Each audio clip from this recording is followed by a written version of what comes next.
Alappuzha Muhamma police സ്റ്റേഷനിൽ ഉദ്യോഗസ്ഥൻ തൂങ്ങി മരിച്ച നിലയിൽ CPO സന്തോഷ് കുമാറാണ് മരിച്ചത്. മൃതദേഹം വണ്ടാനം മെഡിക്കൽ കോളേജിലേക്ക് മാറ്റി.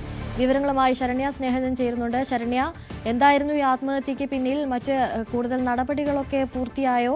എന്തൊക്കെയാണ് ലഭിക്കുന്ന വിവരങ്ങൾ? ഈ നൈറ്റ് ഡ്യൂട്ടിക്കായി പോയ CPO സന്തോഷ് കുമാറിനെയാണ് പിന്നീട് പോലീസ് സ്റ്റേഷനിൽ മരിച്ച നിലയിൽ കണ്ടെത്തിയത്. അദ്ദേഹത്തിന് മുഹമ്മ പോലീസ് സ്റ്റേഷന്റെ മുകളിലത്തെ നിലയിലെ ഒരു മുറിയിലായിരുന്നു, ഉപയോഗശൂന്യമായ ഒരു മുറിയിലായിരുന്നു അദ്ദേഹം തൂങ്ങി മരിച്ച നിലയിൽ കണ്ടെത്തിയിട്ടുള്ളത്. പിന്നീട് മറ്റു നടപടിക്രമങ്ങൾ പൂർത്തീകരിച്ചുകൊണ്ട് മൃതദേഹം വണ്ടാനം മെഡിക്കൽ കോളേജ് ആശുപത്രിയിലേക്ക് മാറ്റിയിട്ടുണ്ട്. ഇന്ന് നിലവിൽ നമുക്കറിയാൻ കഴിഞ്ഞത് സാമ്പത്തിക പ്രതിസന്ധികൾ അദ്ദേഹത്തിന് ഉണ്ടായിരുന്നു എന്നുള്ളതാണ് പോലീസിൽ നിന്നും മറ്റ് ബന്ധുക്കളിൽ നിന്നും നമുക്ക് ലഭ്യമാകുന്ന വിവരം. അതിന്റെ അടിസ്ഥാനത്തിലാണ് ആത്മഹത്യ എന്നുള്ളതാണ് ഇപ്പോൾ നാം അറിയാൻ കഴിയുന്നത്. എന്തായാലും തുടർ നടപടികൾക്കായി ഇൻക്വസ്റ്റ് അടക്കമുള്ള നടപടികൾ പൂർത്തീകരിച്ച് പോസ്റ്റ്മോർട്ടം അടക്കമുള്ള കാര്യങ്ങൾക്കായി വണ്ടാനം മെഡിക്കൽ കോളേജ് ആശുപത്രിയിലേക്ക് മൃതദേഹം മാറ്റിയിട്ടുണ്ട്.